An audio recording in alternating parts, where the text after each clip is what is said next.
Cal's background is in biochemistry, data reduction, and analysis. Mine is in welding engineering, failure analysis, and quality. Therefore, we came at this problem from different perspectives, but have arrived at essentially the same conclusion, namely that the plant has not been proactively managed to date.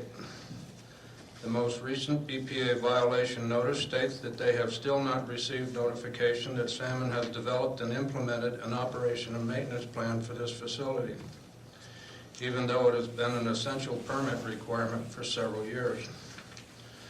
The historical data on the performance of the wastewater treatment plant from 1988 to date has an abnormal amount of variation and scatter, to a degree that discernible trends cannot be identified. The first priority needs to be stabilization of our data.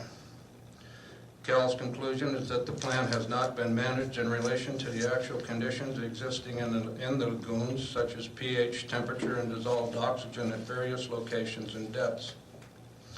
He estimates that the cost for real-time instrumentation necessary to implement proactive lagoon management would be approximately $20,000. As previously mentioned, my approach was from a quality perspective. Our operating permit requires that a quality assurance and sampling plan be developed and implemented in a timely manner. The quality assurance plan was not developed and submitted until it was well past due and an EPA violation had been issued. On February 9th, 2010, I submitted a written public information request to review the quality assurance plan and the detailed wastewater sampling plan. I received a copy of the quality assurance plan shortly thereafter, but it was not until February 23rd when I was verbally informed that the detailed sampling plan and protocols do not exist. The significance of this is that when dealing with measurements in parts per million, small details such as the preparation and handling of sample containers, the specific points and depths that samples are taken, the time of day samples are taken, this is a critical element for the measurement of dissolved oxygen, are vital.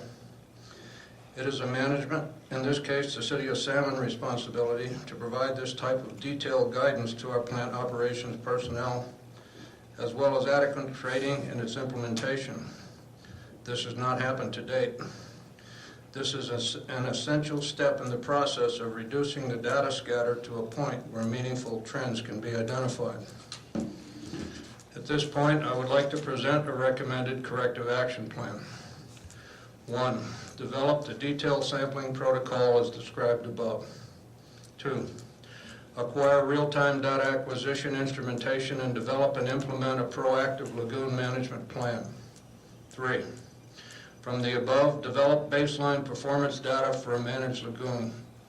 Determine if our lagoons, as currently configured and properly managed, can in fact meet current permit requirements or not. 4. Cal's feeling is that there is little or no oxygen in the bottom strata of the sludge in our lagoons, and if we change the method of oxygenation from surface aerators to bottom bubblers, which would provide the means for the bacteria to process and consume a large portion of the existing sludge, we might be able to save the approximately $200,000 which would be spent to remove the sludge conventionally. 5. We need to replace the collapsed sections of collector piping anyway. To some degree, this should reduce the dilution of the incoming wastewater and make it easier to obtain the required % reduction. 6. It is essential that once we establish a performance baseline for a properly managed facility, that we only make one change at a time so that we can quantify the effects of that change. 7.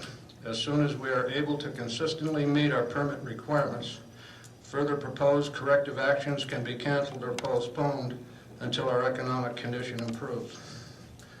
I believe that this approach would be the most cost-effective and timely method of resolving the problems we are encountering with this facility. I am providing you each a copy of this presentation, a copy of the composite data points from 1988 to the present, so you can see for yourselves the abnormal scatter in the test data, excerpts from the quality assurance manual regarding wastewater sampling requirements, copies of 2 notable and relevant EPA violation notices, and a copy of a technical paper regarding troubleshooting wastewater treatment lagoons for your edification. Thank you for your time and consideration.